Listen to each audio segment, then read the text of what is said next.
പുതിയ നിയമ ശുശ്രൂഷയുടെ അടിസ്ഥാന ഉപദേശമാണ് മാനസാന്തരപ്പെടണം. ആമേൻ. ഇനി മാനസാന്തരം എവിടെയാണ് നടക്കേണ്ടത്? ഒരു മനുഷ്യന്റെ ജീവിതത്തിൽ എവിടെയാണ് മാനസാന്തരം നടക്കേണ്ടത്? Price the Lord. ഇംഗ്ലീഷിൽ മാനസാന്തരത്തിന് കൊടുത്തിരിക്കുന്ന പേര് റിപ്പൻഡൻസ് എന്നാണ്. Repentance. Price the Lord. Hallelujah. അതിനേക്കാൾ നല്ല പദം മലയാളത്തിലുള്ള പദമാണ് മാനസാന്തരപ്പെടണം. ഇംഗ്ലീഷിൽ വായിച്ചാൽ അത് എവിടാണ് ഈ പ്രതിഭാസം നടക്കേണ്ടതെന്ന് മനസ്സിലാകത്തില്ല. പക്ഷെ മലയാളത്തിലെ വാക്ക് കേട്ടാൽ വാക്കി തന്നെ പിടികിട്ടും അതിൻ്റെ അർത്ഥം. നിങ്ങൾ പറ, എവിടാ മാനസാന്തരപ്പെടേണ്ടത്? മനസ്സ്. പുറമെ മീശ പഠിച്ചതുകൊണ്ടോ വെള്ള ഷർട്ട് ഇട്ടതുകൊണ്ടോ നടക്കാത്ത ഒരു കാര്യം അകത്ത് നടക്കണം. The origin is heart. മനസ്സിലാണ്, ഹൃദയത്തിലാണ് വ്യത്യാസം വരേണ്ടത്. Price the Lord. ഹല്ലേലൂയ. അപ്പോസ്തല പ്രവൃത്തികൾ 8-ാം അധ്യായം അതിൻ്റെ 18 മുതലുള്ള വാക്യങ്ങൾ ശ്രദ്ധിക്കാം. അപ്പോസ്തല പ്രവൃത്തികൾ 8-ാം അധ്യായം 18 മുതലുള്ള വാക്യങ്ങൾ. അപ്പോസ്തലന്മാർ കൈവച്ചതിനാൽ പരിശുദ്ധാത്മാവ് ലഭിച്ചത് ശിമോൻ കണ്ടാറേ. അപ്പോസ്തലന്മാർ കൈവച്ചതിനാൽ പരിശുദ്ധാത്മാവ് ലഭിച്ചത് ശിമോൻ കണ്ടാറേ. അവർക്ക് ദ്രവ്യം കൊണ്ടുവന്നു. ഞാൻ ഒരുത്തന്റെ മേൽ കൈവച്ചാൽ അവന് പരിശുദ്ധാത്മാവ് ലഭിപ്പാൻ തക്കവണ്ണം ഈ അധികാരം എനിക്കും തരണം എന്ന് പറഞ്ഞു. പത്രോസ് അവനോട്, ദൈവത്തിന്റെ ദാനം പണത്തിന് വാങ്ങിക്കൊള്ളാം എന്ന് നീ നിരൂപിക്കൊണ്ട് നിന്റെ പണം നിന്നോടുകൂടെ നശിച്ചു പോകട്ടെ. Price the Lord. ഹല്ലേലൂയ. ഇന്നലെ ഞാനത് വിശദീകരിച്ചതാണ്. ദൈവിക വിഷയങ്ങൾക്ക് പണം സ്വാധീനം ചെലുത്താൻ ഇടയാകരുത്. ഇന്ന് പള്ളിയും പട്ടക്കാരനും പെന്തിക്കോസ്തായാലും വേണ്ടിയല്ല, എല്ലാത്തെയും നിയന്ത്രിക്കുന്ന എന്നാണെന്നറിയാമോ? പണമാണ്. ആ അവസ്ഥ സഭയ്ക്കകത്ത് വന്നാൽ ആ സഭ ദൈവികമല്ല. ഞാൻ ചോദിക്കട്ടെ, സഭ ആത്മാക്കളുടെ കൂട്ടമാണ്. സഭയ്ക്കകത്ത് എന്തുവാ പ്രധാനമായത്? പണമാണോ ആത്മാക്കളാണോ? ആത്മാക്കളാണ്. പണത്തേക്കാൾ വലുത്, പ്രശസ്തിയേക്കാൾ വലുത് സഭയെ സംബന്ധിച്ചിടത്തോളം ആത്മാക്കളാണ്. കാരണം കർത്താവ് താൻ സ്വന്തം രക്തത്താൽ സമ്പാദിച്ച ആട്ടിൻകൂട്ടമാണ് സഭ. ഞാനും നീയൊന്നുമല്ല ഇതിന് വില കൊടുത്തത്. ഈ സഭയ്ക്ക് വേണ്ടി വില കൊടുത്ത ഒരുവനുണ്ട്, അത് കർത്താവായ യേശുവാണ്. യേശുവിന്റെ വകയാ സഭ. അവനാണ് ഓരോ ആത്മാക്കൾക്കും വില കൊടുത്തത്. നിന്റെ ഇഷ്ടത്തിനനുസരിച്ച് ഭരിക്കാനുള്ളതല്ല സഭ, വചനമനുസരിച്ച് കൊണ്ടുപോകാനുള്ളതാണ്. Praise the Lord. നമ്മൾ മനസ്സിലാക്കണം. Praise the Lord. ഹല്ലേലൂയ. പണവുമായിട്ട് ദൈവസഭയ്ക്ക് ബന്ധമില്ല. പണമല്ല ഡിസൈഡ് ചെയ്യുന്നത്, കൃപയാണ്. കൃപയുള്ളവനെ ആദരിക്കുന്നതാണ് ദൈവസഭ. കാശുകാരൻ വേണ്ടെന്ന് ഞാൻ പറഞ്ഞില്ല. പക്ഷെ കാശുകാരനും കൃപയുള്ളവനും തമ്മിൽ തെരഞ്ഞെടുപ്പ് വന്നാൽ കൃപയുള്ളവനെ തെരഞ്ഞെടുത്ത് കാശുകാരനെ പുറകിൽ നിർത്തുന്നതാണ് ദൈവസഭയുടെ പ്രമാണം. നിങ്ങൾ മനസ്സിലാക്കണം, കാശ് കൃപയ്ക്ക് തടസ്സമല്ല. യേശുക്രിസ്തുവിനെ കുറിച്ച് പറയുമ്പോൾ അവന് സമ്പന്നന്മാരോടുകൂടെ ശവക്കുഴി കൊടുത്തു. ആരായിരുന്നു ആ സമ്പന്നൻ? യേശു മരിച്ചടക്കപ്പെടുന്നതിന് മുൻപ് ദൈവത്തിന് സ്തോത്രം പീലാത്തോസിന്റെ അടുക്കൽ വന്ന് അരിമത്തിയിലെ മന്ത്രിയായ ജോസഫ് അനുവാദം ചോദിച്ചു. അവൻ പാറയിൽ വെട്ടിച്ച പുതിയ കല്ലറയിൽ യേശുവിനെ അടക്കം ചെയ്തു. അവന് സമ്പന്നന്മാരോടുകൂടെ ശവക്കുഴി കൊടുത്തു. Price the Lord. ഞാൻ പറഞ്ഞത്, പണവും കൃപയും ഒന്നിച്ചു പോകുന്നത് പ്രയാസമാണ്. പക്ഷെ ഒന്നിച്ചു കൊണ്ടുപോകുന്നവരുണ്ട്. ഇന്ന് പകൽക്കാലം ദൈവമക്കളെ, ഹല്ലേലൂയ, ദൈവത്തിൻ്റെ ദാനം നീ പണം കൊണ്ട് മേടിക്കാൻ തീരുമാനിക്കല്ലേ.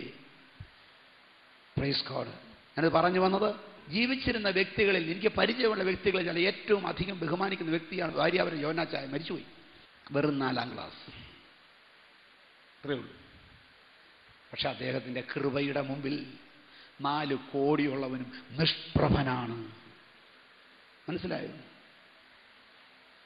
ആത്മീയത്തിന് മുൻതൂക്കം കൊടുക്കുന്ന ദൈവമക്കൾക്കായി ഞാൻ സ്തോത്രം ചെയ്യുകയാണ്. ഇത് പണം കൊണ്ട് കിട്ടത്തില്ല. ഇതിന് വേണ്ടത് താഴ്മ, വിനയം, അനുസരണം, വിശുദ്ധി, വേർപാട്. ദൈവിക നിയമങ്ങൾ വ്യത്യസ്തമാണ്. Price the Lord. ഹല്ലേലൂയ. ഇന്ന് രാത്രി ഞാൻ പറയട്ടെ, ഹല്ലേലൂയ. ദൈവിക നിയമങ്ങളെ അനുസരിക്കുന്ന ദൈവമക്കളെ ഓർത്ത് ഞാൻ ദൈവത്തെ സ്തുതിക്കുകയാണ്. അവൻ്റെ നിയമം മാറ്റം വരാത്ത നിയമമാണ്. മെദ്യരുടെയും പാർസിയുടെയും നീക്കം വരാത്ത നിയമവും നീങ്ങി. എന്നാൽ എൻ്റെ ദൈവത്തിൻ്റെ നിയമം മാറത്തില്ല. ആഴത്തിലുള്ള വിഷയങ്ങളാണ്. അതുകൊണ്ട് പ്രൈസ് ദി ലോർഡ്, ഹല്ലേലൂയ. പണവും ആത്മീയവുമായിട്ട് ബന്ധപ്പെടുത്തല്ലേ. ദൈവത്തിന് സ്തോത്രം, ഹല്ലേലൂയ. വായിച്ചേ, ദൈവത്തിന്റെ ദാനം ദൈവത്തിന്റെ ദാനം പണത്തിന് വാങ്ങിക്കൊള്ളാം എന്ന് നീ നിരൂപിക്കുക. ദൈവത്തിന്റെ ദാനം പണം കൊണ്ട് വാങ്ങിക്കൊള്ളാം എന്ന് നീ നിരൂപിച്ചു പോ. നിന്റെ പണം നിന്നോടുകൂടെ നശിച്ചു പോകട്ടെ. നിന്റെ പണം നിന്നോടുകൂടെ നശിച്ചു പോകട്ടെ. മനസ്സിലാക്കണം, നീയും നശിക്കും, നിന്റെ പണവും നശിക്കും. Hallelujah, price the Lord. ഒരു മനുഷ്യനെ നമ്മൾ അളക്കേണ്ടത് ഇങ്ങനെയാണ്: പണവും നശിക്കും, ആ വ്യക്തിയും നശിക്കും. നിലനിൽക്കുന്നത് ദൈവകൃപയായിരിക്കും. Price the Lord. ഒരു മനുഷ്യനെ നമ്മൾ മാനിക്കുന്നതും ഒരു മനുഷ്യനെ സ്നേഹിക്കുന്നതും പണം നോക്കിയിട്ടല്ല, നിലനിൽപ്പ് നോക്കിയിട്ടാണ്. ആ വ്യക്തി പിൻപറ്റുന്ന ആശയങ്ങൾ, അവൻ്റെ ജീവിതത്തിൽ അവൻ കൈക്കൊണ്ട തീരുമാനങ്ങൾ, അവൻ്റെ ജീവിതത്തിൽ വന്ന മാറ്റങ്ങൾ. Price the Lord, hallelujah. ഇത് ആഴത്തിൽ മനസ്സിലാക്കി ഒരു വ്യക്തിയെ സഭ കൈക്കൊള്ളണം. ഞാൻ ഒന്നുകൂടെ പറയും, ഈ പണമുള്ളവനും പണമില്ലാത്തവനുള്ള വ്യത്യാസം ലോകത്തുള്ള സകല മതങ്ങളിലും പ്രകടമായിക്കൊണ്ടിരിക്കുമ്പോൾ പെന്തിക്കോസ്തുകാരാ, നിന്റെ സഭയിൽ അത് കാണരുത്. ദൈവസ്നേഹം വേണം, ഭക്തനായിരിക്കണം. ഭക്തന്റെ ലക്ഷണം എന്നറിയാമോ? ആദ്യം ദൈവത്തെ കാണും പേടി, രണ്ടാമത് ദൈവദാസന്മാരെ പേടി കാണും, മൂന്നാമത് ലോകത്തെ പേടി കാണും, നാലാമത് അവനവനെ തന്നെ പേടി കാണും. Price the Lord. ദൈവത്തിന് സ്തോത്രം. ദൈവവചനത്തിന് ഇടത്തോട്ടോ വലത്തോട്ടോ മാറാതെ നിൽക്കുന്ന ഒരു വ്യക്തിക്ക്, പ്രൈസ് ദി ലോർഡ്, ഹല്ലേലൂയ, ആമേൻ, ദൈവത്തിന് സ്തോത്രം, ഇതെല്ലാം കൺസിഡർ ചെയ്യേണ്ടി വരും. പക്ഷെ കോംപ്രമൈസ് ഇല്ല കേട്ടോ. അത് ഞാൻ പറഞ്ഞേക്കാം. ഈ പേടിച്ച് കോംപ്രമൈസ് ഇല്ല. കോംപ്രമൈസിൻ്റെ വിഷയത്തിൽ ഒരുത്തനെയും പേടിയില്ല, ഒരാളെ പേടിയുള്ളൂ. No compromise. എന്നാൽ അക്കൗണ്ടബിലിറ്റി, പേടിയെന്ന് തന്നെ പറഞ്ഞാൽ അക്കൗണ്ടബിലിറ്റി. ഞാൻ എൻ്റെ കുടുംബത്തോട് അക്കൗണ്ടബിളാണ്, എൻ്റെ സഭയോട് അക്കൗണ്ടബിളാണ്, ദേശത്തോട് അക്കൗണ്ടബിളാണ്, സൊസൈറ്റിയോട് അക്കൗണ്ടബിളാണ്, ഭരണഘടനയോട് അക്കൗണ്ടബിളാണ്, ലോകത്തോട് അക്കൗണ്ടബിളാണ്, ദൈവത്തോടും അക്കൗണ്ടബിളാണ്. ഞാൻ കണക്ക് കൊടുക്കണം. ഞാൻ നിന്നോട് കാര്യം തീർക്കണം. നാളിൽ നിന്റെ കൈകൾ ബലപ്പെട്ടിരിക്കുമോ? കള്ളക്കണക്ക് എഴുതിയാൽ അവിടെ രക്ഷയില്ലെന്ന്. ഇവിടെ നാട്ടുകാരെ സംഘടിപ്പിച്ചും അവരെ സംഘടിപ്പിച്ചും കള്ളസാക്ഷി പറയിപ്പിച്ചും നിനക്ക് കുറെ ഗ്രൂപ്പ് ഉണ്ടാക്കാൻ വേണമെങ്കിൽ, പക്ഷേ പ്രൈസ് ദി ലോർഡ്, ഈ ഗ്രൂപ്പ് ഒന്നും അങ്ങോട്ട് പോരത്തില്ല. നീ ഒറ്റയ്ക്ക് നിന്ന് കണക്ക് പറയണം. Price the Lord. ഇന്ന് പകൽക്കാലം ദൈവമക്കളെ, നമ്മൾ ഒറ്റയ്ക്കൊറ്റയ്ക്കാണ് കണക്ക് കൊടുക്കേണ്ടത്. നിന്നെ ഏൽപ്പിച്ചതിന് നീ കണക്ക് കൊടുക്കണം. നിന്നെ ഏൽപ്പിച്ച കുടുംബമുണ്ടോ, നീ അതിന് കണക്ക് കൊടുക്കണം. നിന്നെ ഏൽപ്പിച്ച മക്കളുണ്ടോ, നീ അതിന് കണക്ക് കൊടുക്കണം. നിന്നെ ഏൽപ്പിച്ച ജോലിയുണ്ടോ, നീ അതിന് കണക്ക് കൊടുക്കണം. നിന്നെ ഏൽപ്പിച്ച പണമുണ്ടോ, നീ അതിന് കണക്ക് കൊടുക്കണം. നിന്നെ ഏൽപ്പിച്ച സഭയുണ്ടോ, നീ അതിന് കണക്ക് കൊടുക്കണം. നിന്നെ ഏൽപ്പിച്ച ജീവിതത്തിന് നീ മൊത്തമായി കണക്ക് കൊടുക്കണം. ഒരു ദിവസമേ ജീവിച്ചുള്ളങ്ങനെ കണക്ക് പറയണം. അതെങ്ങനെ ജീവിച്ചു? കാരണം ഈ സമയം നമുക്ക് തന്നത് ദൈവമാണ്. ഒരു ദിവസം നീട്ടിക്കിട്ടിയാൽ അത് ദൈവത്തിൻ്റെ വകയാണ്. Price the Lord. കണക്ക് കൊടുക്കണം. ദൈവം ഇതിലെ ഇന്ന് പകൽക്കാലം നമ്മുടെ ഉത്തരവാദിത്വം വലുതാണ്. എനിക്ക് വലിയൊരു ഉത്തരവാദിത്വം ഉണ്ടെന്ന് മനസ്സിലാക്കുന്നവർ മാത്രം കരങ്ങൾ ഉയർത്തി ദൈവത്തെ സ്തുതിച്ചാരാധിക്കാമോ? ആ ഉത്തരവാദ ബോധമുണ്ടെങ്കിൽ മാത്രമേ മാനസാന്തരത്തിന് യോഗ്യമായ ഫലം കായ്ക്കാൻ പറ്റൂ. മനസ്സിലായോ? ആ ഉത്തരവാദം ഉണ്ടെങ്കിൽ മാത്രമേ മാനസാന്തരത്തിന് യോഗ്യമായ ഫലം കായ്ക്കാൻ പറ്റൂ. Price the Lord. ഇന്ന് പകൽക്കാലം ദൈവമക്കളെ, എൻ്റെയും നിങ്ങളുടെയും ജീവിതത്തിൽ ആകപ്പാടെ അല്പം ദിവസം, പ്രൈസ് ദി ലോർഡ്, പാട്ടുകാരൻ പറഞ്ഞതുകൊണ്ട്, അല്പകാലം മാത്രം ഈ ഭൂവിലെ വാസം, സ്വർപ്പുരമാണെന്റെ നിത്യമാം വീട്, എന്റെ നിത്യമാം വീട്. എൻ പ്രയാണകാലം 4 വിരൽ നീളം, ആയതിൻ പ്രതാപം കഷ്ടത പാത്രം. ഞാൻ പറന്നു വേഗം പ്രിയനോടു ചേരും, പ്രാപിച്ചെന്നും വിശ്രമിച്ചിടും, എന്നും വിശ്രമിച്ചിടും. വിശ്രമിച്ചിടും. ഞാൻ പറന്നു വേഗം പ്രിയനോടു ചേരും, വിൺമഹിമ പ്രാപിച്ചെന്നും വിശ്രമിച്ചിടും, എന്നും വിശ്രമിച്ചിടും. അല്പകാലം മാത്രം ഈ ഭൂവിലെ വാസം, സ്വർപ്പുരമാണെന്റെ നിത്യമാം വീട്, എന്റെ നിത്യമാം വീട്.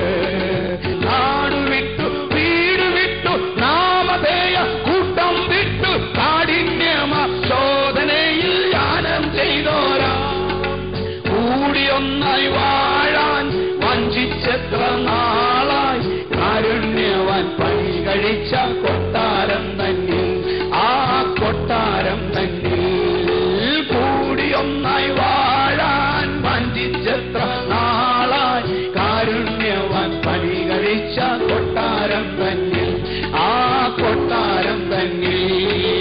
അല്പകാലം മാത്രം ഈ ഭൂവിലെ വാസം, സ്വർപ്പുരമാണെന്റെ നിത്യമാം വീട്, എന്റെ നിത്യമാം വീട്. ഹല്ലേലൂയ. മനസ്സിലായി? അല്പകാലമേ ഉള്ളൂ. സ്വർപ്പുരമാണ് എൻ്റെ നിത്യവീട്. അവിടെ ഞാൻ ഒറ്റയ്ക്ക് ചെന്ന് കണക്ക് കൊടുക്കണം. ഒരാളും കൂട്ട് കാണുക, എൻ്റെ ഭാര്യ പോലും കാണുകയില്ല, മക്കൾ കാണുകയില്ല. അവരുടെ ഒന്നും സാക്ഷി വേണ്ട ദൈവത്തിന്.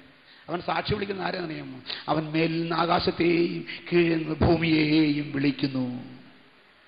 നീ ചെയ്തത് മുഴുവൻ റെക്കോർഡ് ചെയ്ത് വച്ചിരിക്കുന്നത് മനുഷ്യന്റെ കാലുമാറുന്ന മനുഷ്യന്റെ സാക്ഷി വാചകങ്ങളിലല്ല, ഭൂമിയിലും ആകാശത്തിലും റെക്കോർഡ് ചെയ്തിരിക്കുകയാണ്. ആമേൻ. ഈ ഭാഗം വായിച്ചപ്പോൾ ദൈവത്തിന്റെ സ്തോത്രം, എനിക്ക് ആദ്യം അറിയത്തില്ലായിരുന്നു. ഒരു മനുഷ്യന്റെ പ്രവൃത്തി അന്നൊക്കെ പറഞ്ഞിരുന്ന ഇങ്ങനെയാണ്. എന്തെന്നറിയാമോ? ഈ മണ്ണിൽ നിന്നെടുക്കുന്ന ഫെറിക് ഓക്സൈഡ് കൊണ്ട് ഒരു PVCയെ കോട്ട് ചെയ്താൽ അതിന്മേൽ ശബ്ദവും കാഴ്ചയും റെക്കോർഡ് ചെയ്യാം. Audio visual recording. അങ്ങനെയാണ് പഴയ ടേപ്പ് വന്നത്, ഓഡിയോ ടേപ്പും വീഡിയോ ടേപ്പും. കുറച്ച് കഴിഞ്ഞപ്പോൾ ഇപ്പം പറയുന്നത് പ്രൈസലോട് ടേപ്പൊക്കെ പോയി, ഒരു ദോശക്കല്ല് പോലൊരു സാധനം ഉണ്ടാക്കിയാൽ അതേൽ റെക്കോർഡ് ചെയ്യാം. Price CD, MP3, DVD. എന്നിട്ട് 100 കൊല്ലം നിൽക്കുന്ന പറഞ്ഞത്. ഇതുണ്ടാക്കിയവൻ തന്നെ പറഞ്ഞേക്കുന്നത് 100 കൊല്ലത്തിനപ്പുറത്ത് നിൽക്കത്തില്ലെന്നാണ്. ദൈവം 6000 വർഷം മുമ്പുള്ളവൻ്റെ ചരിത്രം എടുക്കണം. അപ്പം ഞാൻ പറഞ്ഞതിന് ഇങ്ങനെയൊക്കെയാണ്. എന്നാൽ ദൈവത്തിന്റെ സ്തോത്രം ഇപ്പോൾ പറയുന്നത് എന്നാണെന്നറിയാമോ? പ്രകാശ വേഗതയിൽ സഞ്ചരിക്കാൻ കഴിയുന്ന ഒരു ക്യാമറ ഉണ്ടെങ്കിൽ, അല്ലെങ്കിൽ ഒരു കണ്ണുണ്ടെങ്കിൽ, പ്രൈസ് ദി ലോർഡ്, ഹല്ലേലൂയ. ഇപ്പോൾ ഈ കാണുന്ന കാഴ്ച, അതായത് നിങ്ങളവിടെ ഇരിക്കുന്ന ഞാൻ കാണുന്നത്, നിങ്ങളുടെ മേൽ തട്ടി സൂര്യനിൽ നിന്ന് പ്രതിബിംബിക്കുന്ന രശ്മി എൻ്റെ കോർണിയയിൽ പതിച്ചിട്ടാണ് നിങ്ങളെല്ലാം ഞാൻ കാണുന്നത്. Price the Lord. അപ്പോൾ ഈ പ്രകാശം ഇങ്ങനെ വന്നാൽ ഇവിടെ കൊണ്ട് തീരുന്നില്ല, പിന്നെ അത് പോയിക്കൊണ്ടിരിക്കുക. ഈ കാഴ്ച ഞാൻ ഇവിടെ നോക്കിയാലും കാണുന്നു, ഇവിടെ നോക്കിയാലും കാണുന്നു, ഇവിടെ നോക്കിയാലും കാണുന്നു, എവിടെ നോക്കിയാലും നിങ്ങളെ കാണുന്നു. പ്രൈസ് എന്ന് പറഞ്ഞാൽ നിങ്ങൾ 365 ഡിഗ്രിയിൽ ത്രിമാനമായിട്ട് നിങ്ങളെ തന്നെ പ്രൊജക്റ്റ് ചെയ്തുകൊണ്ടിരിക്കുക, എല്ലാ സൈഡിലും പ്രൊജക്റ്റ് ചെയ്തുകൊണ്ടിരിക്കുക. അപ്പോൾ ഈ പോകുന്ന ലൈറ്റ്, പ്രകാശരശ്മിയുടെ കൂടെ സഞ്ചരിക്കാമെങ്കിൽ ഇതെന്നും കണ്ടുകൊണ്ടിരിക്കാം. ഇതിനേക്കാൾ വേഗത്തിൽ സഞ്ചരിക്കാമെങ്കിൽ ഇന്നലെ നടന്നത് കാണാം. അതിനേക്കാൾ വേഗത്തിൽ സഞ്ചരിക്കാമെങ്കിൽ മിനിയാന്ന് നടന്നത് കാണാം. അതിനേക്കാൾ വേഗത്തിൽ സഞ്ചരിക്കാമെങ്കിൽ നീ ഉണ്ടായപ്പോൾ തൊട്ട് ചെയ്തത് കാണാം. അടുത്തുകൂടാത്ത വെളിച്ചത്തിൽ വസിക്കുന്ന കർത്താവ്, കണ്ണിനെ സൃഷ്ടിച്ചവൻ, പ്രകാശത്തെ സൃഷ്ടിച്ചവൻ, കാതിനെ സൃഷ്ടിച്ചവൻ, നിന്റെ വായ കൊണ്ടുള്ള സാക്ഷി ആവശ്യമില്ല. അവൻ നീ ചെയ്ത നല്ലതും തീയതുമായ സകല പ്രവൃത്തികളും ന്യായ വിസ്താരത്തിങ്കൽ സകല മാനവജാതിയുടെയും ദൂതന്മാരുടെയും മുമ്പാകെ വീണ്ടും വരുത്തും. അവൻ ആകാശത്തെ വിളിക്കും, ഭൂമിയെയും വിളിക്കും. അവിടെ നിന്നും ഇവിടെ നിന്നും കണ്ട് പാരവണതും അടിക്കൂടെ പറഞ്ഞതും പ്രവർത്തിച്ചതും കാണാതെ ചെയ്തതും കണ്ടു ചെയ്തതും വീട്ടത്ത് ചെയ്തതും മറയത്ത് ചെയ്തതും അന്ന് വെളിയിൽ വരുമ്പോൾ നീ ലജ്ജിക്കാത്ത സാക്ഷിയായി നിൽക്കുമോ? ഭാര്യയുടെ മുമ്പിൽ വെച്ച് നീ ചെയ്തതൊക്കെ അങ്ങോട്ട് കാണിക്കുമ്പം പ്രൈസ് ദി ലോർഡ് ലജ്ജിക്കാൻ നിൽക്കാൻ പറ്റുമോ? മക്കളുടെ മുമ്പിൽ വെച്ച് നിന്റെ പ്രവൃത്തികൾ കാണിക്കുമ്പോൾ ലജ്ജിക്കാതിരിക്കാൻ പറ്റുമോ? നിന്റെ ചിന്താഗതികളും നിന്റെ പ്രവൃത്തികളും നിന്റെ സഭയുടെ മുമ്പിലൊന്ന് കാണിക്കുമ്പോൾ ലജ്ജിക്കാതിരിക്കാൻ പറ്റുമോ? Price the Lord. ഈ ലോകത്തുള്ള സകല മാനവജാതിയുടെയും മുമ്പാകെ നീ ജീവിച്ചിരുന്നപ്പോൾ ചെയ്തതും അതിന്റെ പുറകിലുള്ള ഉദ്ദേശവും എന്റെ ദൈവം അങ്ങോട്ട് വെളിപ്പെടുത്തുമ്പോൾ ലജ്ജിക്കാത്ത സാക്ഷിയായി നിൽക്കുവാൻ എനിക്ക് സാധിക്കുമെന്ന് എത്ര പേർക്ക് പറയാൻ പറ്റും? അകത്തൂടെ പാര കയറ്റിയതും ഇപ്പുറത്തൂടെ പാര കാണുന്നതും ഇതെല്ലാം വെളിയിൽ വരും. മറക്കല്ലേ, മനുഷ്യൻ കണ്ണിന് കാണുന്നത് നോക്കുന്നു, ദൈവമോ ഹൃദയങ്ങളെ തൂക്കി നോക്കുന്നു. 5 ഗ്രാം വ്യത്യാസമില്ലാത്ത തൂക്കുന്നു. നനവുകളെ അറിയുന്ന ദൈവം, ഉൾപ്പൂവുകളെ ആരാഞ്ഞറിയുന്ന ദൈവം. ഈ ദൈവത്തിന്റെ പ്രവൃത്തി, ഹല്ലേലൂയ, പ്രൈസ് ദി ലോർഡ്, അതിനെ മനസ്സിലാക്കിക്കൊണ്ട് നിൽക്കുമ്പോൾ ദൈവിക ദാനങ്ങൾ പണം കൊണ്ടോ പ്രശസ്തി കൊണ്ടോ പവർ കൊണ്ടോ പറ്റത്തില്ലെന്ന് മനസ്സിലാകും. സ്വാധീനം കൊണ്ട് പറ്റത്തില്ല, പണം കൊണ്ട് പറ്റത്തില്ല. ഭൂരിപക്ഷം ദൈവത്തിന് വിഷയമല്ല. ദൈവം ആരുടെ കൂടെയുണ്ടോ അവനാണ് ഭൂരിപക്ഷം. മനസ്സിലായോ? When you are with God, you are the majority. ഒറ്റ കാര്യം ഉറപ്പാക്കിയാൽ മതി, ദൈവം എൻ്റെ കൂടെ ഉണ്ടെങ്കിൽ ബാക്കി മുഴുവനും കൂടെ അപ്പുറത്ത് നിന്നോട്ടെ, ഞാനാ ഭൂരിപക്ഷം. എത്ര പേർക്ക് മനസ്സിലായിട്ടുണ്ട്? പക്ഷെ ദൈവം കൂടെ ഇല്ലാതാക്കല്ലേ, ദൈവം നിന്നെ കൈവിടാൻ ഇടയാക്കല്ലേ. ദൈവം കൈവിട്ടാൽ ഒരു മനുഷ്യനും നിന്നെ രക്ഷിക്കാൻ പറ്റത്തില്ല. ദൈവം നിന്റെ കുടുംബത്തെ കൈവിട്ടാൽ, ദൈവം നിന്റെ തലമുറയെ കൈവിട്ടാൽ, ദൈവം നിന്റെ വിഷയങ്ങളെ കൈവിട്ടാൽ ഈ ലോകത്ത് ഒരു ശക്തിക്കും അതിനെ സഹായിക്കാൻ പറ്റത്തില്ലെന്ന് മനസ്സിലാക്കിക്കൊണ്ട് ദൈവത്തോട് ഭയത്തോടെ ഭക്തിയോടെ ആയിരിക്കാൻ ഉത്സാഹിക്കണം.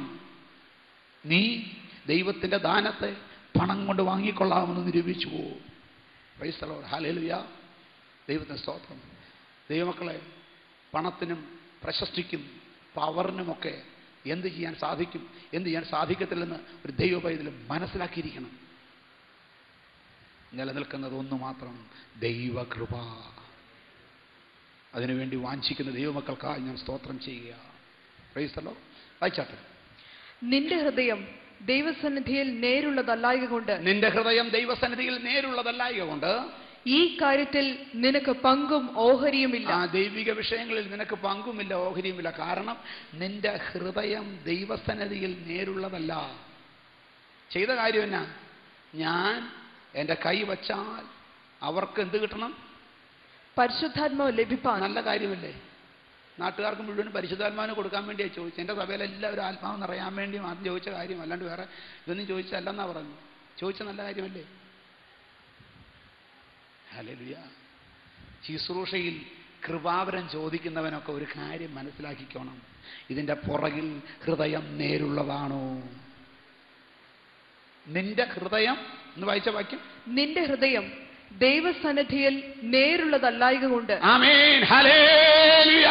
ആത്മീയമായ വരങ്ങൾ കൈയാളുന്ന ദൈവപൈതലെ, കൃപാവരങ്ങൾ അവൻ ഉപയോഗിക്കുന്ന ദൈവപൈതലെ, രോഗശാന്തിയും പ്രവചനവും അന്യഭാഷയും വെളിപ്പാടും എല്ലാം വിളിച്ചു പറയുന്ന ദൈവത്തിന്റെ പൈതലെ, നിന്റെ ഹൃദയം ദൈവസന്നിധിയിൽ നേരുള്ളതാണോ? അന്ന് പകൽക്കാലം പ്രൈസ് ദി ലോർഡ് ശ്രദ്ധിച്ചോണം. പരിശുദ്ധാത്മാവ് അരുളി ചെയ്യുന്നൊന്ന് വിളിച്ചു പറയുന്നതിന്റെ പുറകിൽ തെറ്റിപ്പോയാലുണ്ടല്ലോ, കണക്ക് സ്വർഗത്തിലാണ് കൊടുക്കേണ്ടത്. നിനക്ക് നിന്റെ തോന്നിയത് വിളിച്ചു പറയാനുള്ള വേദിയല്ല ദൈവശുശ്രൂഷ. മനസ്സിലാക്കണം. ദൂത് 3 വിധത്തിൽ വരും. 3 വിധത്തിൽ ദൂത് വരും. ഒന്ന്, ദൈവത്തിന്റെ പരിശുദ്ധാത്മാവിൽ നിന്ന്, അതിന് ദൈവത്തിന് ഉത്തരവാദമുണ്ട്.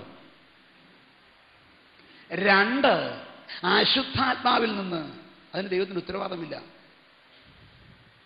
ഒന്ന് ഹോളി സ്പിരിറ്റിൽ നിന്ന്, 2 ഈവിൾ സ്പിരിറ്റിൽ നിന്ന്. ഈവിൾ സ്പിരിറ്റിൽ നിന്ന് വരുന്നത് എന്നാണെന്നറിയാമോ?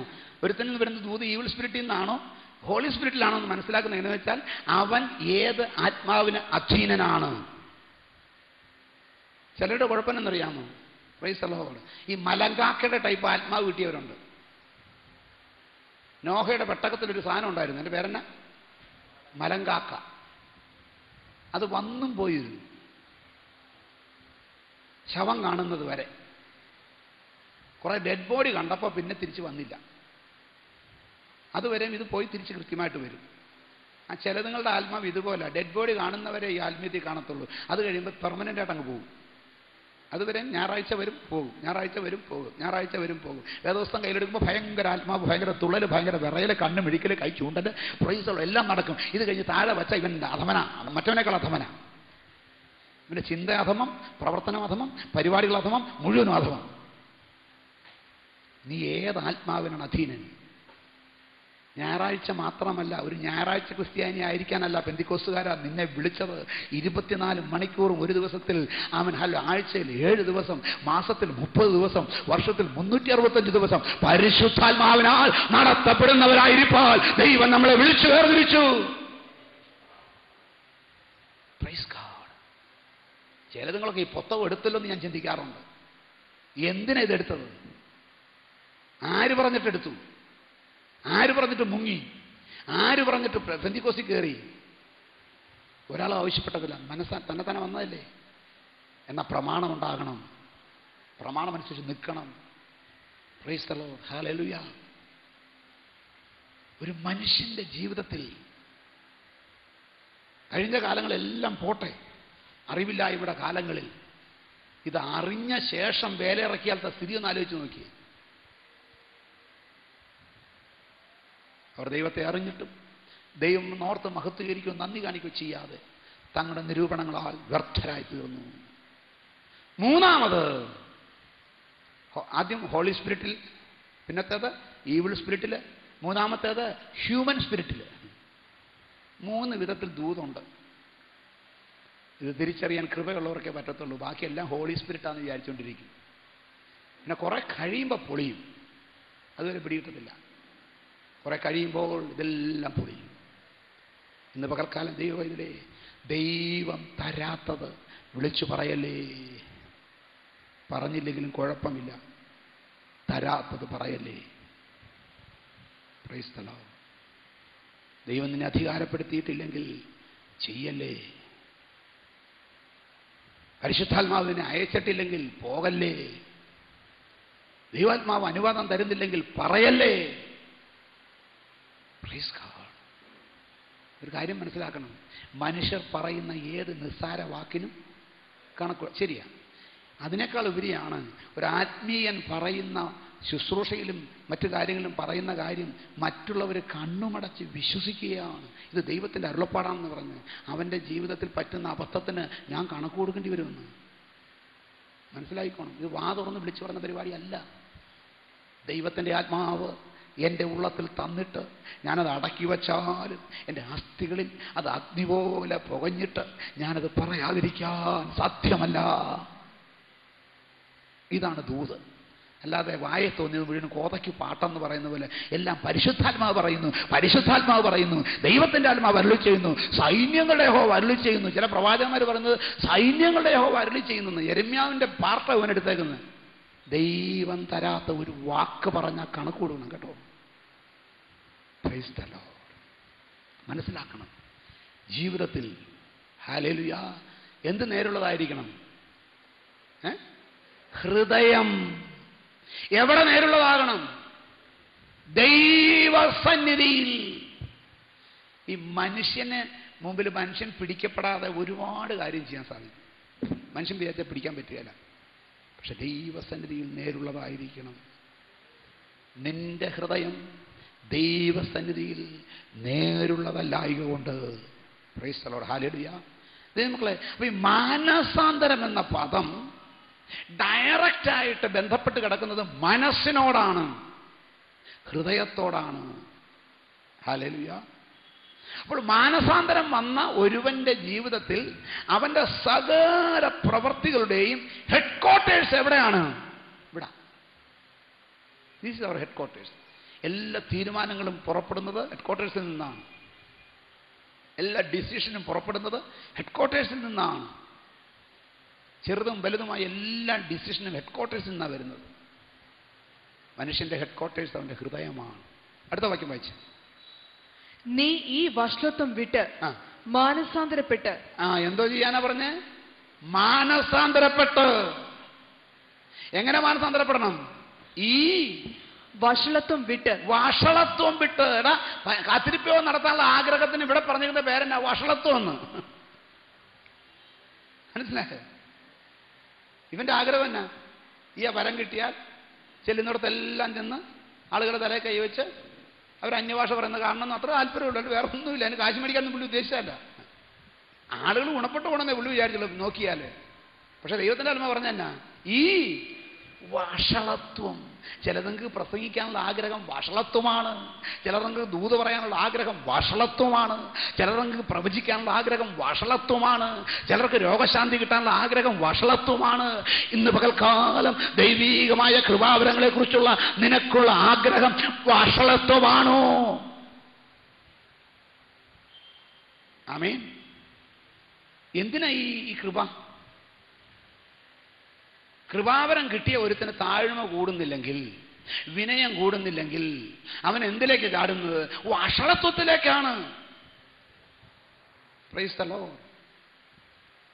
ദൈവം തൻ്റെ സ്നേഹം കൊണ്ട്, തൻ്റെ കരുണ കൊണ്ട്, തൻ്റെ ദയ കൊണ്ട് ഒരു പ്രയോജനമില്ലാതെ കിടന്ന നമ്മളെ, ആർക്കും വേണ്ടാതെ കിടന്ന നമ്മളെ അവൻ്റെ മക്കളാക്കി തീർത്തു.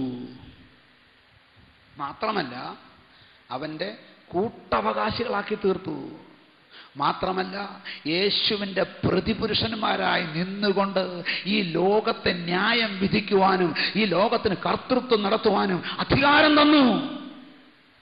ആ അധികാരത്തിൻ്റെ പുറത്താണ് രോഗികൾ സൗഖ്യമാകുന്നത്.